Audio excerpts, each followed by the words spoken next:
Assalamualaikum dan salam sejahtera. Anak-anak sekalian, kita bertemu kembali di pelajaran PPKN. Kali ini kita akan belajar di materi yang C, di bab 3 anak sekalian. Apa itu? Ayo ikuti terus videonya agar kalian tidak ketinggalan. Ingat, jangan skip ya. Jangan sampai melihat secara sepotong-sepotong, nanti kalian tidak paham. Oke anak sekalian, kita sekarang belajar tentang peran tokoh perumus Undang-Undang Dasar Negara Republik Indonesia tahun 1945. Nah, yang pertama yang akan kita bahas adalah peran dari Insinyur Soekarno. Ya, tentu kalian tahu ya, inilah wajah dari Bapak Insinyur Soekarno. Apa peran beliau di dalam perumusan Undang-Undang Dasar Negara Republik Indonesia tahun 1945? Yang pertama, beliau sebagai ketua perancang Undang-Undang Dasar dengan anggota 19 orang. Jadi panitia perancang Undang-Undang Dasar 1945, atau Bapak ulangi lagi anak sekalian, BPUPKI dalam melakukan pembahasan rancangan Undang-Undang Dasar 45 itu terjadi pada tanggal 10 sampai tanggal 16 Juli 1945. Atau ya, ada yang mengatakan sidang yang kedua BPUPKI membahas membahas rancangan Undang-Undang Dasar itu tanggal 10 sampai 16 dan tanggal 17 sidang ditutup. Nah, begitu anak sekalian. Nah, pada sidang kedua tersebut anak sekalian, Soekarno ditunjuk sebagai ketua panitia kecil, yaitu namanya Panitia Perancang Undang-Undang Dasar dengan anggotanya 19 orang. Yang kedua, peran Soekarno adalah sebagai ketua Panitia Persiapan Kemerdekaan Indonesia atau sebagai ketua PPKI anak sekalian. Nah, kalau sedikit ke belakang, Insinyur Soekarno juga berperan sebagai ketua Panitia 9. Panitia 9 itu dibentuk pada tanggal 10, bersidang pada tanggal 10 dan 11 Juni 45, yang kemudian melakukan sidang tanggal 22 Juni 45 yang menghasilkan Piagam Jakarta. Nah, itu ketuanya Insinyur Soekarno. Nah, kalau kita ke belakang lagi, Insinyur Soekarno juga usul tentang rancangan dasar negara pada tanggal 1 Juni 1945, yang di dalam pidatonya beliau mengutarakan nama dasar negara Indonesia yaitu Pancasila, dan sekarang nama itu dipakai sampai sekarang, yang kemudian tanggal 1 Juni itu diperingati sebagai hari lahirnya Pancasila. Kita lanjutkan.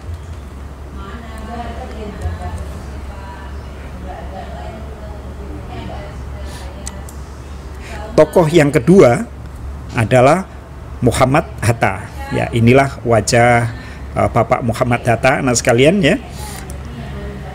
Bapak Muhammad Hatta di dalam perumusan Undang-Undang Dasar 45 adalah sebagai ketua Panitia Perancang Keuangan dan Perekonomian.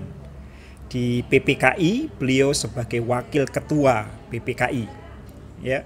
Lalu kemudian saat terjadi saat terjadi protes tentang rancangan sila yang pertama ya, yang dilakukan oleh bangsa Indonesia bagian timur melalui A.A. Maramis anak sekalian. Nah, peran Muhammad Hatta sangat penting, dan beliaulah yang kemudian mengajak tokoh-tokoh agama untuk mendiskusikan, dan lahirlah kemudian ketuhanan dengan kewajiban menjalankan syariat Islam bagi pemeluknya diganti menjadi ketuhanan yang Maha Esa. Kita lanjutkan tokoh berikutnya anak sekalian. Ya, ini adalah peran Abikusno Cokro Sujoso sebagai ketua perancang pembela tanah air. Ya, sebagai perancang pembela tanah air. Lalu kemudian ini adalah Profesor Dr. Mester Supomo. Apa perannya? sebagai ketua panitia kecil perancang Undang-Undang Dasar, ya, yang diketuai oleh Insinyur Soekarno tadi. Dan yang kedua, beliau juga berperan sebagai anggota tim penghalus bahasa Undang-Undang Dasar. Tim penghalus ini maksudnya anak sekalian, jadi rancangan Undang-Undang Dasar 45 itu kan dirancang oleh tokoh-tokoh tata negara dan lain sebagainya. Beliau bukan ahli bahasa, sehingga bahasa-bahasa atau kalimat-kalimat atau kata-kata yang ada di dalam Undang-Undang Dasar 45 pada saat itu masih belum bagus, ya, ejaannya betul atau tidak. Nah, kemudian dibuatlah panitia penghalus bahasa.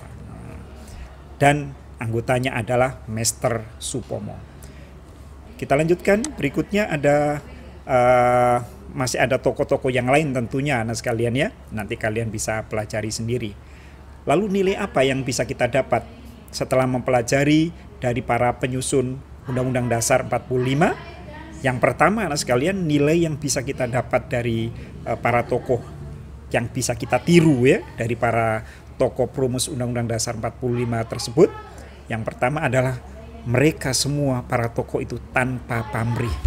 Tanpa pamrih itu artinya tanpa imbalan. Mereka semua bekerja dengan ikhlas, ya.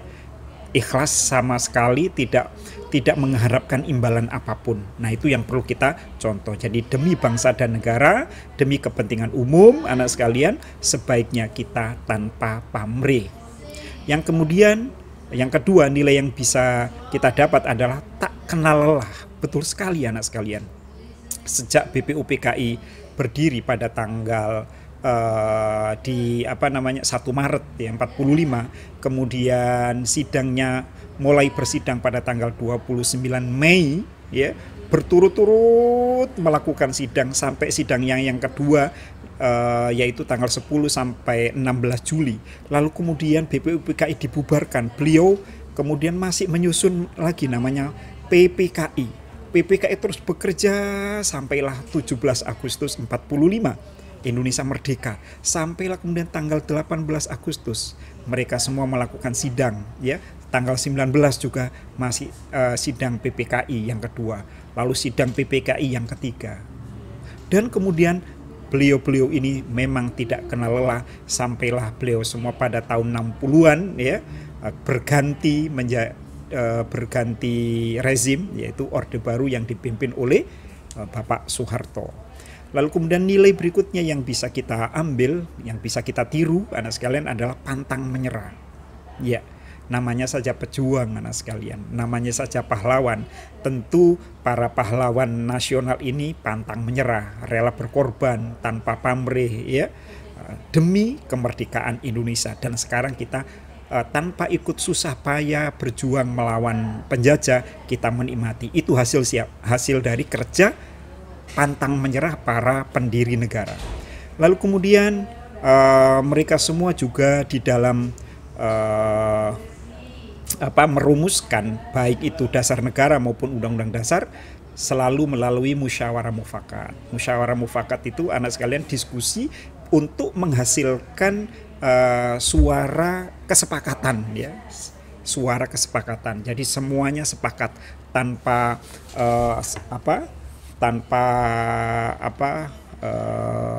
suara terbanyak.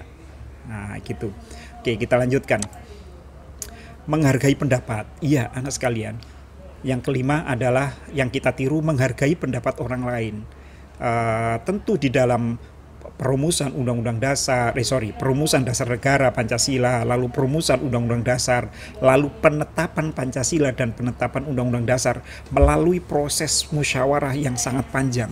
Banyak sekali ide-ide, banyak sekali usulan-usulan yang satu dengan yang lain ini saling bertentangan. Namun tidak ada sampai mereka bercerai-berai, marah dan lain sebagainya. Karena mereka semua para tokoh pendiri negara ini menghargai pendapat yang berbeda untuk menghasilkan pendapat yang bagus, menghasilkan keputusan yang bagus. Lalu kemudian yang keenam, rela berkorban. Tentu saja mereka semua berkorban tenaga, berkorban pikiran, berkorban waktu, ya, dan lain sebagainya anak sekalian. Lalu keberanian, ya. demi untuk membela kebenaran. Mereka semua berani karena benar, takut karena salah. Dan yang kedelapan, mengutamakan persatuan dan kesatuan. Jelas sekali anak sekalian. Ini jelas terlihat ya ketika